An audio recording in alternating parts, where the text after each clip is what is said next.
Have you ever looked at a mixed media layout on Instagram and thought, how did they make that look so good?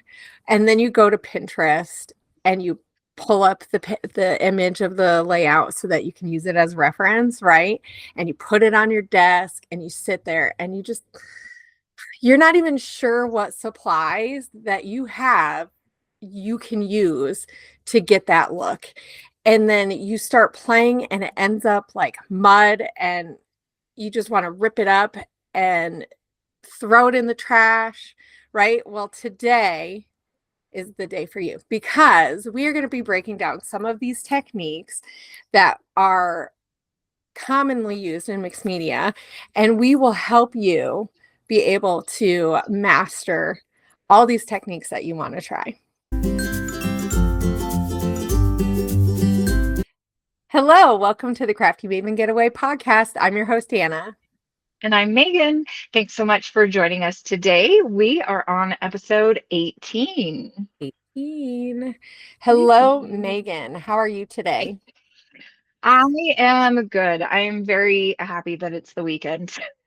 Oh, I know, right? And summer break is just here, basically, Yes. right? So like Yes. it's all the craziness and all the things. So now that it is that time of the year where we think that summer is going to give us more time for scrapping, which may or may not be the real case, but we all like to live in delusional land and plan because, you know, we all have all these plans for mixed media. And so today we're going to tackle techniques with mixed media because we all see those layouts, right? We all see the layouts online and we want to recreate it, and then we go to do it and it looks like crap. So let's talk through some of your favorite techniques and maybe some questions along with that we like sometimes hear or see or we have issues with along the way. So I thought that would be a good segue into last time we talked about like what did we talk about? The different people who we follow who do mixed media, stuff like that. So this is a way to take what we're seeing from their channels and other people's channels, because we definitely did not go through everybody that you could possibly look at. I was thinking about that the other day and I was like, well, we missed her. Like there's so many people, but that's okay. Right. Yeah. Yeah. So don't forget, if you have other people that we did not list, make sure you're adding them in the comments below so that we can all look them up and find them, or in our group too. That's a great place to like join in and have more conversations about the podcast. So, okay, Megan, what is your favorite technique? Let's start with that. I would say probably using a stencil and some kind of like texture paste or gosh, something like that's thicker. I like the thicker mediums. You like thicker. Mm-hmm. Yeah. Do you feel like you can control that better than when it's thin?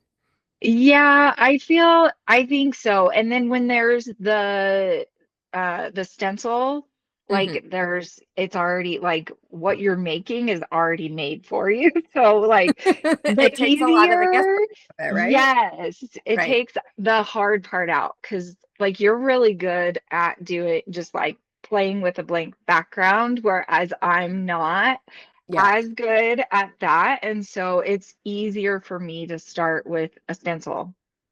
Well, and I think that is one of the harder parts, right? Is a lot of the mixed media artists that we follow and love, they are a blank canvas scrapper, right? And so to translate that when you're not that style is very difficult to think, because you don't even know how to get there, right? That's the disconnect. How do I get there? Yes. And so I love that, you know, a stencil is a great way to do that, especially with a thicker texture paste. It's kind of a no-fail situation. And if you're using, just the FYI for everybody, if you're using a texture paste and you don't like it, as soon as you rip off the stencil, yeah, because we're just ripping off the stencil here. Don't rip off the stencil. Take it off gingerly. When you pull it up, if you don't like how it looks, you can quickly use your palette knife. Now, you might have to get a new piece of paper also, or you can use that for something else. So you can easily clean it up if it's thick enough. If it's thin, forget about it. You're stuck with it, and you just have to figure out what you're going to do with that. Yeah. So you like to use paste, but you can also use sprays. So that's the other aspect of it. Yes. Do you have a size of stencil that you like to use to help guide that process so that you know that it's going to come out better? Usually it's like a smaller one. So like probably I would say probably about 6x6. I have square ones and then I also have rectangular ones. So just kind of starting smaller. I do have big 12x12 ones, but a lot of times I feel like those are harder to work with, Mm-hmm. just because they take longer to dry. And a lot of times I just kind of want to get my layout done. Like I'm part of that. I want to do mixed media, but I want to get it done in one sitting.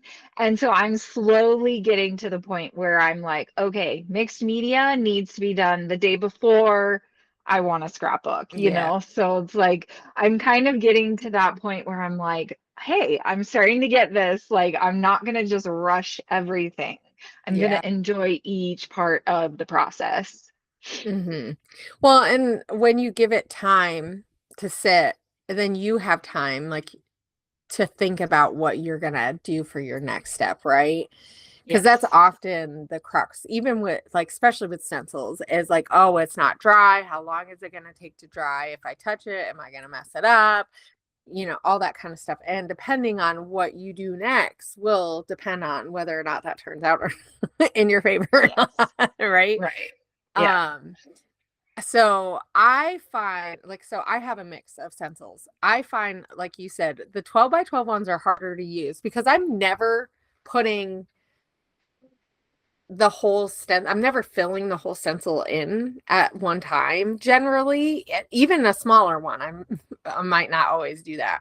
So, but what's nice is when you have a bigger one, you can just pick the areas that you want to put the paste in, depending on the stencil. I have a really pretty, I think it's Dear Lizzie, and it is gorgeous. It has like lots of florals and stuff, but the way that it is if you just pick a little section, it looks really crappy, but it really does not pair well with like a texture paste. So that is something to think about. Like if you're using a texture paste, using a big 12x12 stencil is probably not going to be the best result that you're going to get. And so, but that's where, like, if you're doing cards or like art, like mini project life cards, there we go. I was thinking about the words I was going to say, like project life cards and smaller things, like filling it up is actually really awesome, and you can get some really cool effects. I find if I'm gonna spray, if I have a smaller stencil and it's gonna be on a big one, and actually the premium subscription this past month, I used the 12x12 or the 6x6 stencils that I made for the make kit, and I found that it's I use the sprays, and when you're spraying it leaves those marks. So you kind of have to think of that ahead of time. So that's something to think about. If you're going to spray it, you either need to like cloud it. I say cloud it up. That's not like, use a paintbrush and kind of mix it up around the edges before it dries, or you're stuck figuring out how to like cover that up. So I think that's one of the hardest things with stencils is sprays aren't always easy because it's gonna add a lot of like uncertainty to your project that you have to be able to wing it. So if you're not a wing it person, you need to use the spray the stencil and then like mark it on your page, and then you can kind of control where it goes. So That's a yeah, good idea. I don't right. think I've ever done that. I've I done did it that a little where, bit with the background that okay. I did one. I sprayed it and then I got another page and then used that stencil and just like kind of repeat put it on there. And I've seen a lot of ladies do that. I've seen Katie, she works for Art Studios. She's a designer and she does mixed media, and she will put like Lindy's Stamp Gang, like the liquid, not the spray, though they do have a spray too. Or they have some sprays, or you can use the little magical pots or shakers. It depends which one you get. Some of them are one or the other. It's the same product. She will just use watercolor on it. Like, so it's like a watercolor, and she'll put it like painted on essentially and then mark it on there. So she does that a lot, and it actually is a really cool water effect. And I don't know why I've not tried it more. Or you can, well, that's another, we'll talk about that. That's another technique. Hannah, you're getting ahead of yourself. Okay. So, let's see. Was there any, like, I'm trying to think of questions that I've gotten from other people that kind of tie into stencils. Because I know, like, how often do you use stencils? Is that something that you bring in quite often, or is that something that you like forget about and then, oh yeah, I have them? Because Yeah, it's kind of hit or miss with me. Like if I get on a kick where I'm like doing a lot of mixed media or simple mixed media, I will keep one or a couple on my desk and then I just kind of grab for them. And I feel like with stencils too, you can also do like ink blending and stuff like that. And that's a little bit easier because you don't have to wait as much with the ink blending. yeah, You can, yeah. What do you like to use for ink blending? So now that we're kind of talking about stencils and ink blending, I do you do have that often? those, not a ton. Um, I have those, I don't even know what they're called. They're like I got them on Amazon. It's like a pack of like with the handle on it. Yeah, the blending brushes. I know Yeah, the that there's a blending couple of different brushes. kinds, but there's more of like Yeah. it almost looks like a horsehair brush or something, is what I feel like. Because it's really Um, compact, yeah, right? it is the compact with like the oval part Yeah. at the top, and then it's like a plastic. Yeah, there's some that I've seen that are more like makeup brushes, like really dense makeup brushes. So it's round, Yes, I've dead. I've seen those. Um, so there's some of those. And then I use, because I haven't bought any of the blending brushes because I don't think to do it enough. I will use like the foam, Tim Holtz Oh yeah. blending brush. Like I will use Yeah, that. that's a good idea too. Um, I've used the felt ones only because I bought those by accident one time, and let me tell you, the pack of those, they are enormous, enormous, enormous. Like it will last forever. It feels like, not really, but so yeah. But so I see, now I have a hard time with the blending because I feel like for me it's not very consistent, and so yeah, you almost need an ink that you know and trust. So this is for people, like, I guess for people who do stamping, this is a good way to use a stencil on a layout if they want, because you probably know how the ink's gonna work. And I Yeah. feel like dioxides or the oxides, not dioxides, the oxides, the Tim distress oxides. That's why oh my gosh.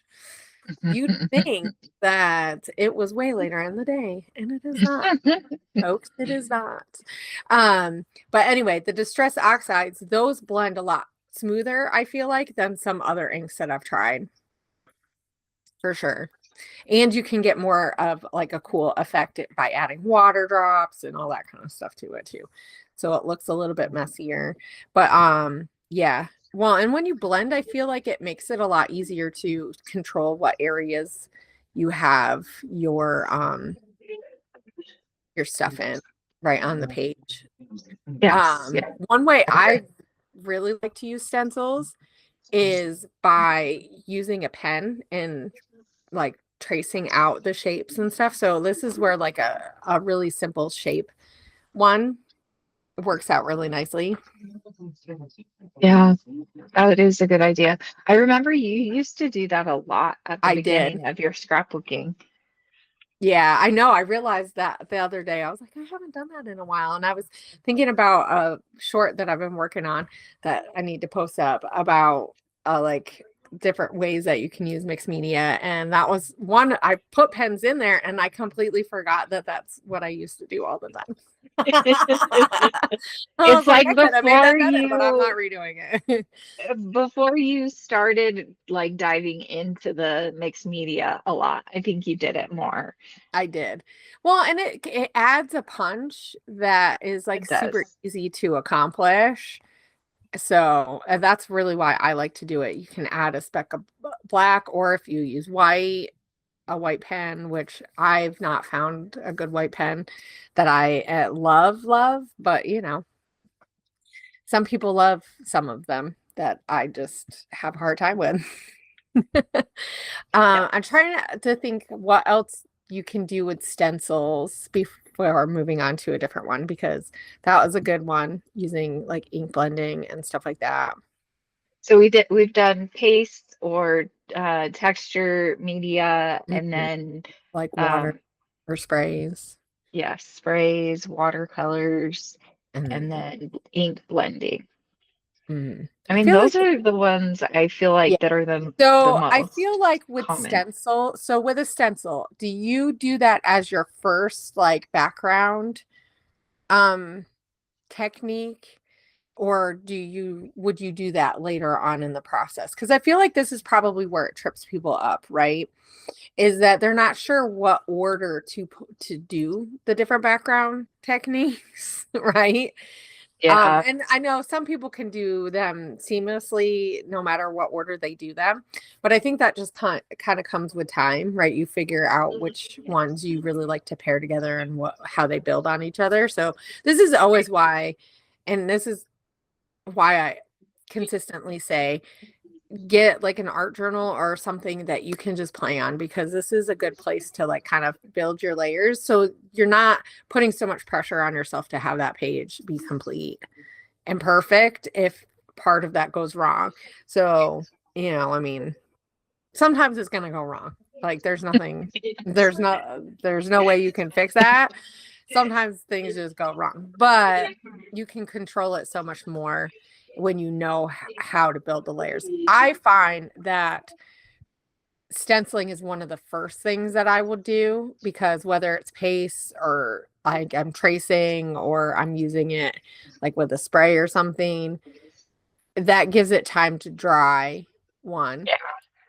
And because usually I will put other stuff on it. Like every once in a while, I'll do like a watercolor or some other kind of something, and then I'll put texture paste over top of it. So that would be where I would flip it. Like if I'm going to do some other kind of artsy watercolor type of feel, like I feel like on acrylic, it doesn't look quite the same if you're putting acrylic paint and then you're putting a stencil on it. I feel like that can look, if it's not dry, if the acrylic paint's not dry all the way, it can look really weird.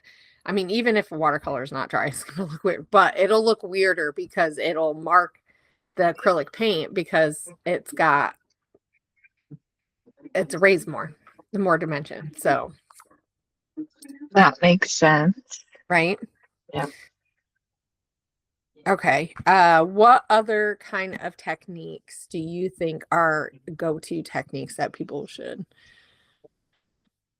I think my second favorite would be the packaging technique, just because it's easy and it's Mm-hmm. definitely something that you can play and work with. And there's so many different ways to use it. Like I was watching, I don't even remember whose video I was watching. I think it was a YouTube short, and she like sprayed, or no, she did ink. So she did her ink pad and then she sprayed a little bit of water on it, and then she like she immediately put it down, and it kind of had like droplets that Hmm. came off of it because she didn't just put it down really fast. And I was like, oh, that looked really cool. And it turned out really cool. And I've never done it that way because usually the way I'll do it is I'll do sprays, and then the spray, depending on if it like I want it to be a little more water, I don't usually add water to my sprays because it's already got the water on it. And Mm, so I just kind of put it down yeah. and then just kind of smush it around. So then it kind of just gets where I want it to go.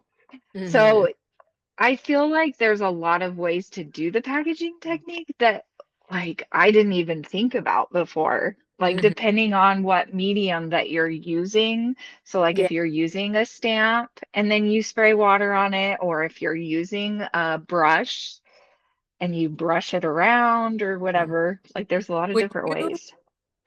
would you consider putting like a watercolor or ink and then put water over top of a stamp, a packaging technique?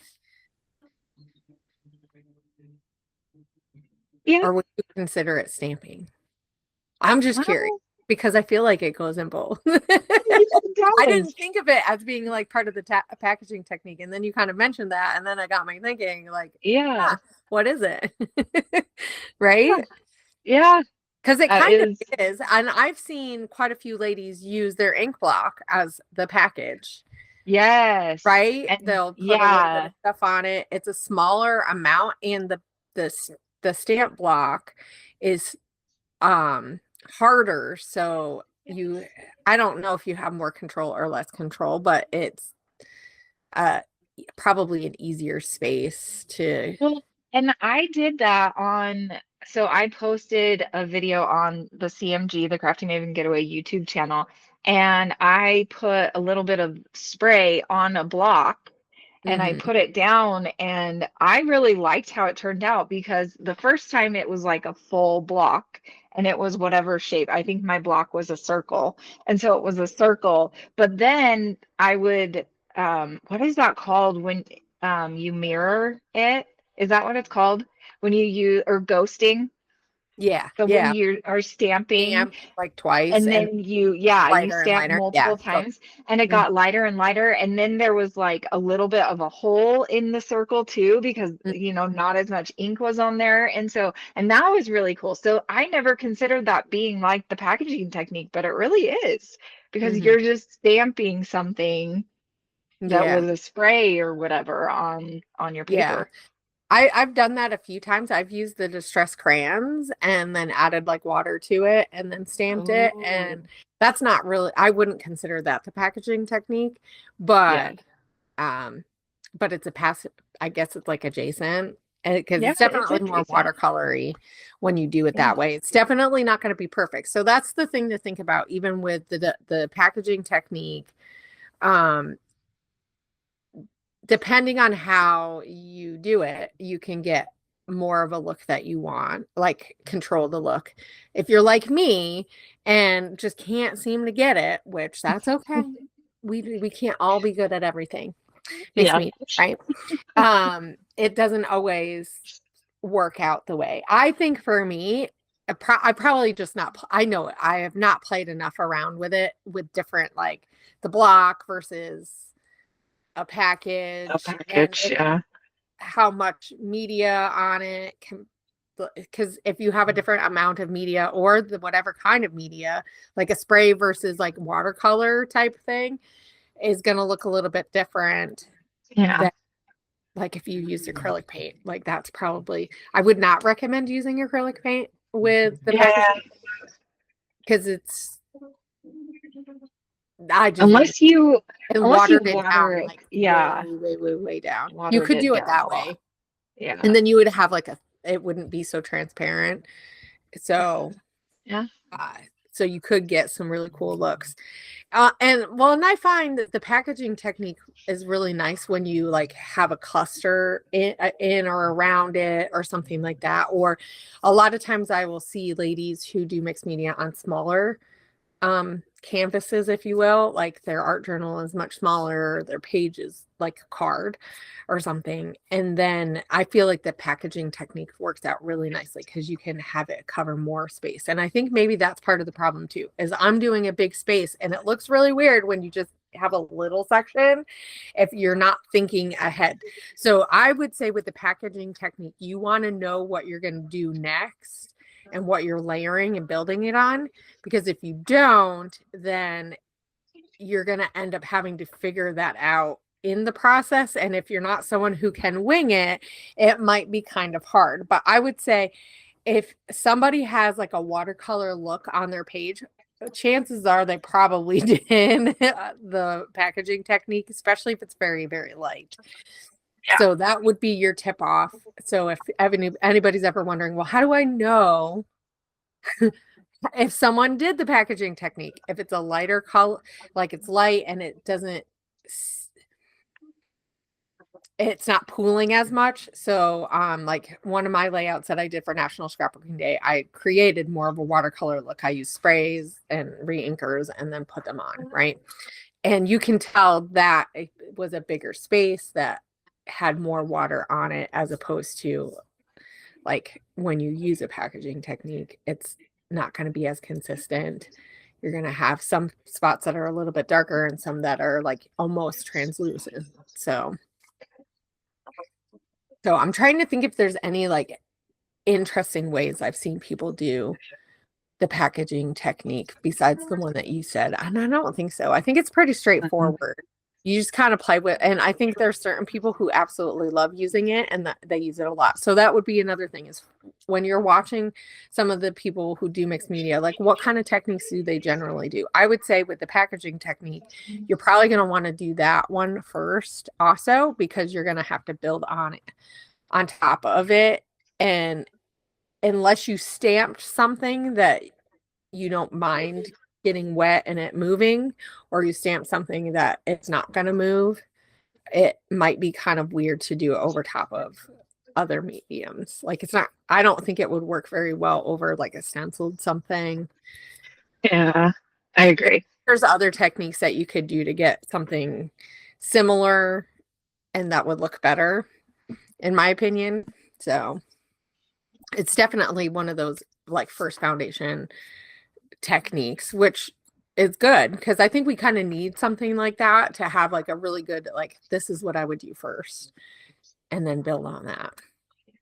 So, and then it can be more forgiving too if you're doing it at the beginning versus trying to fit it in later, and then it's like, that didn't turn out so good. And then you don't know how to fix it. Right? All the scrappy problems. Yep. I will say that I'm not going to talk about gesso today. I know we kind of mentioned that in like one of the first videos that we did. But also I have a video that I'm working on that eventually will get put out all about gesso and the different types of gesso. So be prepared that it'll be out someday. So I just have to edit it. It's really what I got to do. My backlog for editing is, we're not going to talk about that, even though I brought it up. Okay, so we have stenciling. We have the packaging technique. I don't even know if I put that on my list of things. I did write a list. Probably because you don't really use it. Well, I did a Google search because I tried to be prepared today for the top technique things that people are looking for. So people are not looking for the packaging technique. And I think that's they probably just don't know that they're not looking for it, if that makes sense. Right? Because sometimes I feel like that if you're not used to doing lots of different mixed media, you might not know what it's called, but you've for sure seen it, because I do feel like there are certain people who use it a lot, and it's a pretty simple one for the most part. Why Hannah can't get it? It's probably because it's simple. Yeah. But adjacent to that would be like a watercolor wash. So we could kind of like transition into that. And there are so many different ways that you can get that look. So you can use watercolor palettes and add water and thin it out, have it thick. There's like a ton of different kind of watercolors that you can use. There's the tube kind that are the wet watercolor. There's the palette watercolors that are harder. So some of the palettes, like I'm trying to think who has different palettes. I know like there's ones that are more chalk based versus like some of them, like Art Philosophy has quite a bit of the watercolor palettes. I know we make watercolors. Ours are more mica based generally. So they're definitely not chalky, but they definitely have a little bit more tooth to them than some of ones that I've seen. But what else? What else would you consider items that you could use for a watercolor base or like wash look? Usually I just use the cheap pan from like Michael's or something. That's what I use for my watercolors. I know, I was just thinking of something, of course it slipped away. Kuretake is one, right? They're a pretty good palette Yeah, those are company gouaches, too. I think, or Yeah, closer to gouaches. So the they're much thicker. Some of the nicer ones, like the nice gouache ones, they're like actually more liquidy, so you have to keep them oh like covered. Like the Kuretake, I think they make mostly ones that get hard. yeah, I think But so. but there are two like multiple different kinds. So and a gouache is very similar to a watercolor. I couldn't tell you what the actual difference is, so Mhm. I'm not even I gonna thought they try. were watercolors, so I didn't even realize that they I weren't. don't think they are. I think they are Okay. considered something completely different because I think it's a mix of, I think it's more acrylic based actually, as opposed to Oh, watercolor. And I think that's probably why they are separate. Um, because they are not like translucent. They're opaque for sure. So okay. you're not gonna be able to see through it the way you would a watercolor. But it works like it can act like a watercolor, so I can see why people would be confused. Yeah. I've Yep, I never had used no idea. gouaches though, with that said. But yeah. So well, and Kiritaki is a brand, not like the actual kind of paint. That's just FYI. And they have lots of different kinds that are really pretty. But yeah, theirs are a little bit more milky looking, the ones that Okay. the ones that I think you're thinking of. So they're That's super good to pretty. know. Yeah. I want to get some for the kids at some point, but you know.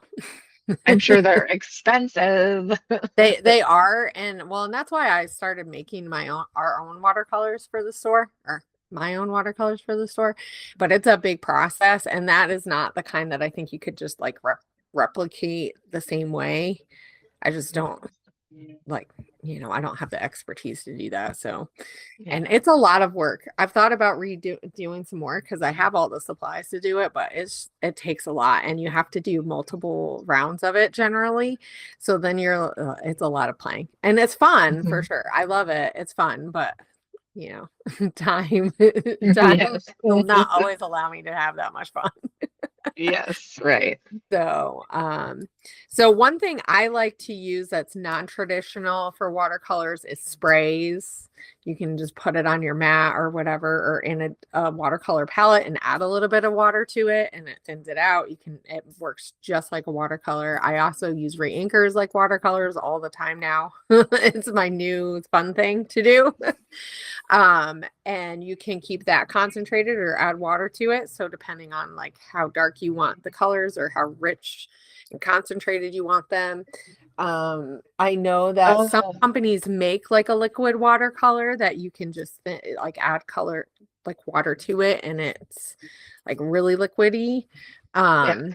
And you can accomplish that watercolor look. And with a watercolor wash, you can do just part of the page. You can add as much water and have it really thin all over the whole page. You can do a really thick coating or more concentrated coating. And so depending on how you want that to look, I generally use a paintbrush to do to do it. I like to use like a thicker paintbrush, like so a wider one, especially if I'm going to do the whole thing. Like have a light color of or a less concentrated color, so a thinned out watercolor look.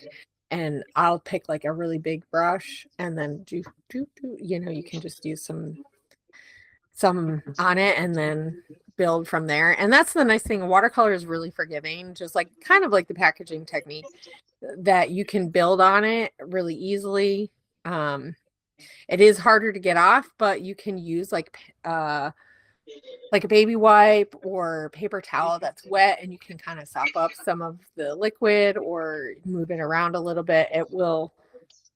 You do have to be careful, because if you do that, you don't want it to go in other places if you're trying to keep it contained. So, and if you're picking up multiple colors, it could become mud. So, I would definitely say start off with like 1 or 2 colors whenever you're doing anything you're doing with mixed media. I would always start with 1 or 2 colors and either decide if you want like complementary colors or not. So, I would suggest doing colors that you know are going to mix well together at first until you really get to know what you're doing. And if you are, and that is one thing to think about, like, right? Because sometimes our projects turn muddy because we've added too many different colors. And I feel like we used to talk a lot about colors when I was first coming in, and now we're not. So, I don't know if that's something that is like people just don't care, or we already know it, so we don't feel like it needs to be talked about as much. So I don't know. Do you consider Shimmerz pots to be watercolors? I would put them in the watercolor section because you add water generally. Like some of their pots used to be all liquid based, and then the liquid was already in there and you didn't need to add it, but they still act like watercolors. I feel like you put them on with a paintbrush generally. I mean, I guess you could like the ones with the liquid, you could put it on. I don't know. Yeah, you'd use a paintbrush. You want to use a paintbrush. Yeah. So this is where having like 3 or 4 different size paintbrushes is really helpful. I would never suggest getting a fan paintbrush as one of your first few paintbrushes. They're super fun to play with, but I don't think they're like super easy to, so I would get like a bigger brush. I have like a medium sized one also that I use like for gesso. So it is a little bit bigger. Actually, hold on a second. Let me show. Apparently I don't know how to get up and get my paintbrushes that are right behind me. So this is a size that I really love. I use this probably the most. This is not my biggest size. I don't know where my biggest one is. It's a big one. I don't use it very often, but like this is a perfect size for like a medium sized big brush. This one I use for gesso, so it looks really bad. So just know if you're going to use gesso with a paintbrush, that paintbrush is not going to work as nice. So don't use a nice one. I definitely would always recommend getting a nicer paintbrush, but I get it. Not everybody can just go out and buy really nice paintbrushes. So with that said, you can find like Amazon or even just go to Michael's or Hobby Lobby. You usually can find pretty good sets for not too bad of price. Just know if you get a not so nice one, they're probably going to end up like weird at some point. So, you know, you might not get as nice of a look. So anyway, so this size is like a really awesome size. You can do a lot with it. And then I also love like having a really big like round brush like this. So this works really good for drops. It also is big enough that you can move stuff around. And then I would definitely say a thin one. So you want something kind of, I don't know, this one's really thin. This is one of my favorites, but like even something like this, something a little bit thinner, that if you want to do like some kind of calligraphy type look, or like circles or whatever, something a little bit smaller of a detail that you can do. So that would be the 3 sizes that I would for sure recommend. But even having like a size that's kind of like this or this is really nice too, to kind of, if you want to get a more detailed but more space. So I use those ones a lot too. So yep. So that's my recommendation for paintbrush sizes for watercolors. And I don't, so one thing to think about is if you're going to mix between watercolor and acrylic, I would definitely clean them really well if you're going to use the same one. I try not to use like acrylic paint with like my really nice ones. I will get a different one. So I tend to use my crappier ones with it's stuff that I know that I'm not going to ruin the paintbrush if I spent a lot of money. So that's just something to think about. But if you're using the cheaper ones, as long as you clean them out really well, I would clean them out right away for sure. So that's just something to think about. So, because I'm trying to think of how I see other people use watercolor, because I feel like I do mine a little bit different. And I feel like there's a lot of people who do watercolor who don't necessarily use a paintbrush. Do you use paintbrushes when you use watercolor all the time, or do you do other things? I think, yeah, I don't think I ever really use anything else. I mean, what else would you use for watercolor? Well, I just wonder, like, if, because I see a lot of people like spraying stuff, which I'm putting in the watercolor category, and then Oh, like moving it around maybe more or something. oh, okay. Yeah, I would say I probably just do it with the paintbrush more than anything. Because you can spray like the sprays directly on. I never spray directly on the page unless I'm gonna move it around with my paintbrush. That's like too risky for me. And I say that knowing I will do a lot of risky things. Yes. Because you just don't know exactly where it's going to turn out if you're going to. So, like with watercolor, you're going to want to do that pretty early on. I would say that's probably another base, right, layer, because if you're going to add other stuff on it, it's going to move that watercolor around. So you will get mud if you're not careful, like super quick. The only other time I would use watercolor on my page as like a second layer is if I'm going to do like a modeling paste or some kind of paste that I want the watercolor to go through, right? And then I'm adding it in where I put the stencil area, and I'm like moving it around with my paintbrush or manipulating it with my thing. So that is something to look at when you look at a layout. Like, can you see what layers they did in what order? Sometimes you can't tell, sometimes you can. So like, especially if they do like a stamping and then they add like some other kind of stuff to it, I feel like sometimes it's hard to tell, did they do the stamping first or did they do the other stuff first? And that might just be a preference depending on what kind of like media or like stamp ink you're using. Like some of them are water-based, some of them are not. So Yeah. Well, and that's another thing that you bring up because watercolors are water-based. So if you're using water ink mhm, based with your yeah. ink pads, so you would probably want to do your stamping after the watercolor dries. Mhm. Otherwise, it's gonna Well, and it kind of, still can reactivate a little bit even when it's yeah. dry. So that is something to be aware of.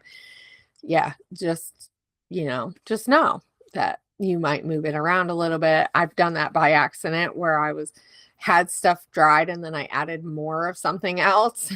And it activated You're like, again. Yeah. oops, whoopsies, I messed You that up. definitely learn quick though with Yeah, those. yeah, yep.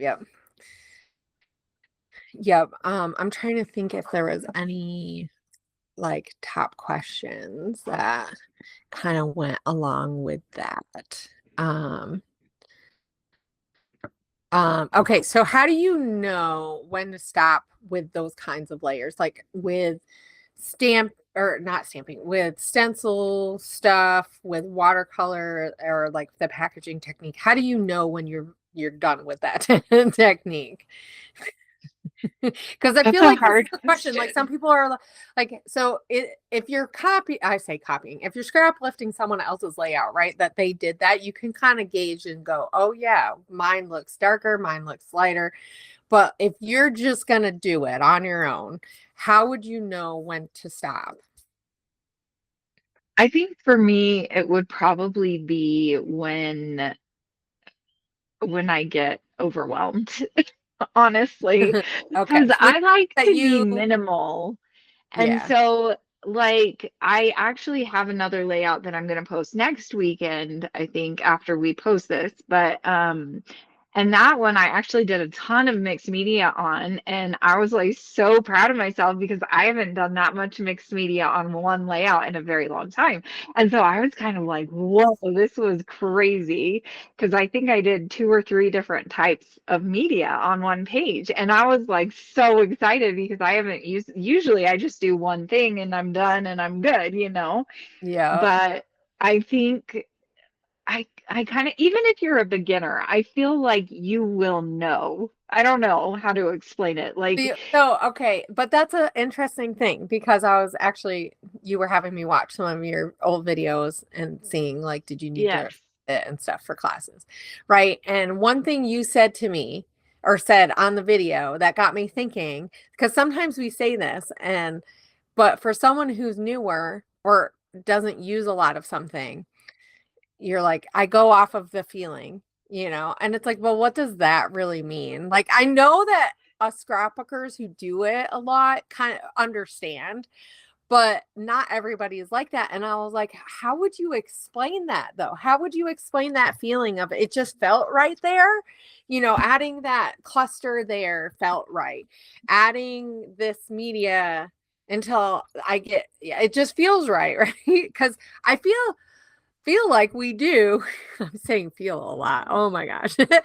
um, I feel like we do kind of go based off a feeling like, oh, it just feels like that's enough. But for someone who doesn't know when that's enough, and like for someone like me who is very heavy handed, I do have sometimes a hard time knowing when do I stop because it didn't feel like it's finished, but just because I add another layer doesn't mean that it's finished or not finished, right? So, and then that's the more time and the more things you add on to it, it can make it worse versus better, but sometimes you have to make it worse to make it better. So that is, I always say that, like, it's gonna look chaotic and crazy before it looks good. If it doesn't look like that, you're probably not doing it right. Right. So like Yeah. for you, like you were just saying, until I feel overwhelmed. And my first thought was, you probably should have stopped 2 steps before, right? But then that might not actually be the case. You might need to get to that overwhelmed state because you need those extra layers to build that interest. Because really, when you're adding any kind of mixed media, you're building texture and layers and dimension and all of these things, right, that equal mixed media Yeah. together, right? And it helps tell the story of whatever you're doing on your page. And so I uh, I would say, what are you trying to accomplish on your page, right? So that would be the first question to ask to know how will I know when to stop? So if you're using another layout as a guide, using that and seeing like how much of this product is in the certain areas, like the darkest part, where like how much is it? Does mine look similar? Even if you're using a different color, you can tell like, oh yeah, I did it dark enough. I mean, obviously if it's a really dark color, you might not tell as much, but then that means you don't need as much also, right? If you're using a darker color and theirs seems pretty dark, you probably know I don't need as much, right? Versus if it's really light, oh, they only did a little bit and they did a thin layer, because you can always add more, you can't take it away. Yeah. Right. But and I feel like with the packaging technique, it's very forgiving. You usually can add more layers versus less. Like with watercolor, or like anything with sprays and liquid, you got to think about the paper, like how much do you want that paper going, you know, how much is it going to really soak up, how much is sitting on the top, so how long is it going to dry? You get that with paste too, right? Like how long is it actually going to take? And some pastes are really quick, right? And some pastes are not. Some pastes will even, you'll come back later and you'll be like, oh dang, that's not done. So so I would definitely use that as a guide. Like, what am I trying to accomplish on the page? What kind of textures do I want, and how much dimension do I want? Because that will also help with how much to add and not. And I would always say you can always add, but you can't take it away. So stop, reassess, stop, reassess. Right. I would definitely say, for most techniques that you're using, except for like stenciling is a little bit different, but you're probably going to only want to go over it like twice before you decide, do I need to add one more layer or should I stop? Like, I feel like more than 3 times of something, you're probably gonna overdo it really easily if you don't know what you're doing. Yeah. I know Wilna Versenberg is like notorious for, she just seems like she adds so many layers, but she knows how many she needs to do to get the look that she wants.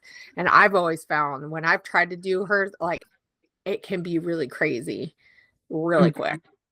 So that is like, this is where when you're studying how other people do it, you can kind of judge of like, how heavy is their hand when they're using the media, right? How many do they use, and think, can I accomplish that with that many layers, or do I need to scale it down? So that's a good point. I was going to say, like, if you're just starting out, maybe start with like 1 layer. See if you like it. And then if you're like, I want to add something else, then add that next layer, like texture paste or stenciling, or, you know, more like if you did watercolor first or the packaging technique, then maybe do a little bit of inking or something like that, and see if that's enough, and kind of like take a step back after each layer that you add so that you're not adding too much and it's not muddying the waters, but you're kind of thinking about each layer as kind of like, okay, is this enough? Does this feel good? You know? Yeah. And then you can use like your intuition based off of what you've seen other people do. And I think that sometimes we have to trust ourselves more than we give ourselves credit for, right? Because we are doing things based off a feeling here, right? And so if you're going to do that, you have to trust yourself. And if you don't trust yourself, like, well, you got yourself to this point, right? You knew you wanted to do this layout. You knew you wanted to try to do something fun or different, right? So trust your gut, you know, and this is where it's okay if you don't build on it. And then you learned, at the end of the project, you can go back and say, oh, I could have added more and it would have been okay. Right. And that's a better place to be in than, oh my gosh, I created this layout that I absolutely do not like because I added too much to it. Right. Yeah. And that's the difference between a good scrapbooker and someone who hasn't practiced enough, right? Is that place to go, okay, what did I learn from this? And how can I say, like, knowing your style. And it's also knowing your style. And we've talked about that a lot, of like just really going, what is my style? And it's okay to have a style. In fact, it's really helpful because I know I can look at other people's layouts, and I've seen a lot of minimal layouts lately and they're gorgeous. But like, if I did it, it's gonna look really pretty, but it wouldn't be me because I didn't add some of the elements like the mixed media that I would have added that could have like knocked it out the park too, right? But if they had did the mixed media, it wouldn't have looked the same, and it probably would have looked not as good because they would have tried to do it the way in their style, and it just might have not turned out. So if you know your style and you know, okay, I am not good with big messes. That's where going, okay, but I can do this little amount with a package, or some little splatters, or a little bit of stencil, or a little bit of a stamp, right? And then from there you can just build, because at the end of the day, it's your layout and it's going in your home. And you need to live with that, right? So and no one feels more defeated than having a whole bunch of layouts that you spent lots of time on and you did not like them. And I know we've all been there. We've all had layouts that we're like, yeah, they're okay, but the goal is to like more than you disliked them. Yes. Yeah. Right. Okay, so I think for today we're gonna stop our conversation, but next week I for sure think we should keep going through techniques and stuff. So if anybody has any questions about techniques that you want us to talk about, or issues that you have with certain techniques, so that we can kind of go into depth with it, that would be awesome, because then we're adding more of what you guys want and the questions that you have. I mean, we're kind of Googling and going, what is the majority of people ask when they have these questions, which is somewhat helpful, but I know I'm thinking about conversations that I have had with other people and issues that I've just run into, and I know you have too. So that for sure gives us stuff to talk about, but then to like really focus in and hone in on the issues that you guys have is like really helpful, so you can get more out of it. So okay, I don't think we need to do a tip today. Do you think we need to do a tip? I think we talked a lot about tips. Because I think we talked a lot about tips. Yeah, I agree. I don't want to tip everybody out here. So if you guys have a tip that on any of the techniques that we used, also put that down below and we'll shout it out in the group. So that is going to be our task for this week, is mention it and we'll shout it out. We'll do a whole thread in the group. So I need to make sure I write that down so I don't forget. So you don't forget. But I want to do that because I've been trying to really highlight the people that are motivating conversations in our group and stuff. And I want to like really pay homage to them and like respect that they took their time and just make everybody feel special, because that's the whole point. And so yeah. Awesome. Okay. Well, thanks for hanging out with us today. Talking Mixed Media, and we'll see you guys next week. Bye.